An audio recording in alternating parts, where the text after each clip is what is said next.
Magandang hapon mga ka-Elsa.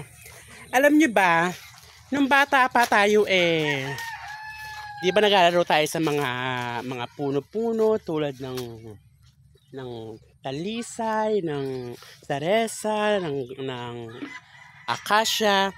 Di ba tulad nito yung saresa.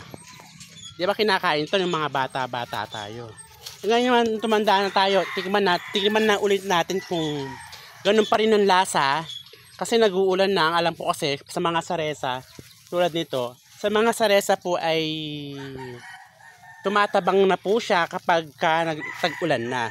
At titikman po natin ngayon ito, yung mga saresa. Alam nyo ba ito kung ano itong nakatikim na ba kayong bunga nito? Mga ka-Elsa, nakatikim na po ba kayo ng ganito? Yung mga nakatikim na, mag-comment lang po sa comment section kung nakatikim na. Saresa po ang tawag dito sa amin, sa lugar po namin. Aratilis ba? Aratilis? Aratilis sa English ba to o ano?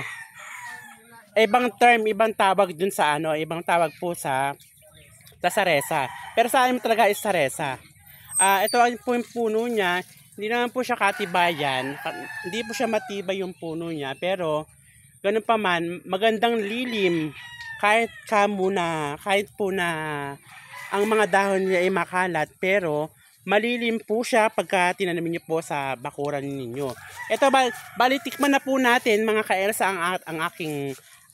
ang bunga ng saresa. Titikman po natin kung ganun pa rin po ang lasa nung dati pa, kahit nung bata pa tayo hanggang ngayon lumaki na tayo. Tikman po natin kung ganun pa rin ang lasa. Ay oo nga, sa akin sa pagtikim ko, di man tag-ulan ngayon, hindi siya yung dating matamis na matamis talaga. Ngayon kasi nung tag-ulan na, umaano na po siya, umaano na yung lasa niya, yung tamis ng saresa. Di ba? O sa mga hindi pa po nakakaranas nito o nakakain nito, kung meron kayong saresa dyan sa inyo, tikman nyo po kung ano po lasa. Kung tama po ba ako na tumabang na rin po talaga. Comment na lang po kayo Hanggang dito na lang po. Ito po ang ating Elsa Valdez ng Nueva Ecija.